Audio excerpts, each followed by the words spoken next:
Assalamualaikum warahmatullahi wabarakatuh. Di sini saya akan menjelaskan mengenai tumbuhan tomat atau Lycopersicon esculentum. Jadi, langsung saja kita masuk ke identifikasi. Jadi, tanaman tomat diduga berasal dari Amerika Tengah dan Amerika Selatan. Pengembangan budidayanya semakin meluas di berbagai negara di dunia, termasuk di Asia. Di Filipina, tanaman tomat diperkenalkan pada tahun 1571, kemudian ditanam di negara lainnya di Asia. Masuknya tanaman tomat ke Indonesia diduga pada tahun 1811.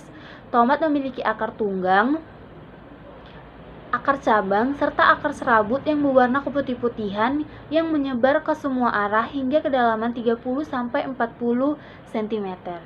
Batang berbentuk bulat, bercabang mulai dari ketiak daun yang berada dekat dengan tanah.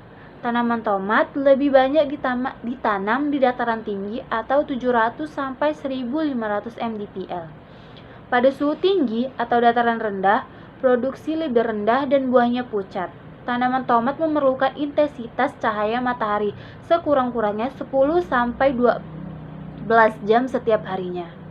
Suhu yang ideal untuk perkecambangan buah tomat ialah 25-300 Celcius. Sementara itu, suhu ideal untuk pertumbuhan tanaman tomat adalah 24-280 derajat Celcius. Oke, sekarang kita masuk ke morfologi tomat atau Lycopersicon esculentum. Jadi, akar.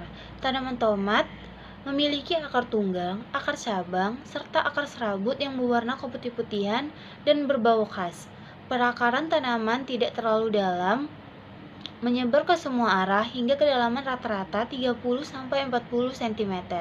Namun dapat mencapai kedalaman hingga 60-70 cm. Selanjutnya adalah batang. Pada tomat, warna batang hijau dan berbentuk bulat. Pada permukaan batangnya banyak ditumbuhi rambut-rambut halus. Batangnya mudah patah, dapat naik bersandar pada turus atau merambat pada tali, namun harus dengan dibantu beberapa ikatan karena batangnya memang tidak terlalu kuat. Kemudian kita masuk ke daun. Daun tomat mudah dikenal karena mempunyai bentuk yang khas, yaitu berbentuk oval, bergerigi, dan mempunyai celah yang menyirip. Daun yang berwarna hijau mempunyai panjang sekitar 20-30 cm dan lebar 15-20 cm. Daun tomat ini tumbuh di dekat ujung, dahan, atau cabang. Selanjutnya, bunga. Bunga tomat merupakan bunga majemuk, terletak dalam rangkaian bunga yang terdiri atas 4-14 kuntung bunga yang menggantung pada rangkaian bunga. Pada serbuk sari bunga terdapat kantong yang letaknya menjadi satu dan membentuk bumbung yang mengelilingi tangkai kepala putih. Bunga tomat dapat melakukan penyerbukan sendiri karena tipe bunganya berumah satu.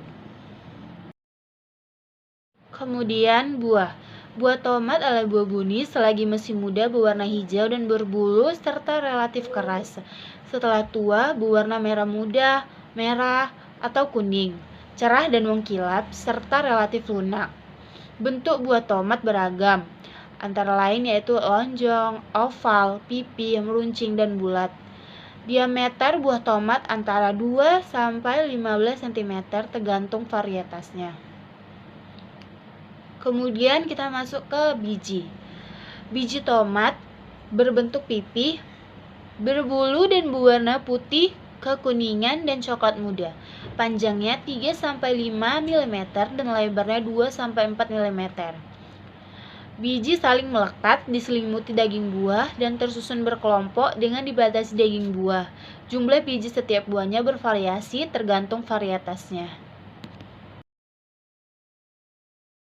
Sekarang kita masuk ke klasifikasi dari tomat. Jadi, kingdomnya itu ialah Plantae, divisinya Spermatophyta, subdivisinya Angiospermae, kelasnya Monocotyledon, ordonya Solonales, Lalu familinya Solanaceae, genusnya Lycopersicum, dan spesiesnya Lycopersicum esculentumil. Oke, sekarang kita masuk ke reproduksi dan embriologi. Jadi, tumbuhan tomat berkembang dengan cara generatif. Seperti yang kita tahu, generatif adalah cara berkembang biak dengan melakukan perkawinan. Cara berkembang biak dengan generatif dilakukan tumbuhan yang memiliki bunga secara lengkap. Selain itu, pada bagian bunga akan terjadi proses penyerbukan. Proses penyerbukan merupakan proses jatuhnya serbuk sari di atas kepala putik yang ada pada bunga. Dari proses inilah akan muncul bakal biji dan bakal buah. Buah tomat akan muncul dengan beberapa biji di dalamnya. Dengan menggunakan biji itu, tumbuhan tomat bisa menghasilkan tunas dan membentuk tanaman baru. Mungkin segitu dulu yang dapat saya sampaikan. Lebih dan kurangnya saya mohon maaf. Saya akhiri. Wabillahi taufiq wal hidayah. Wassalamualaikum warahmatullahi wabarakatuh.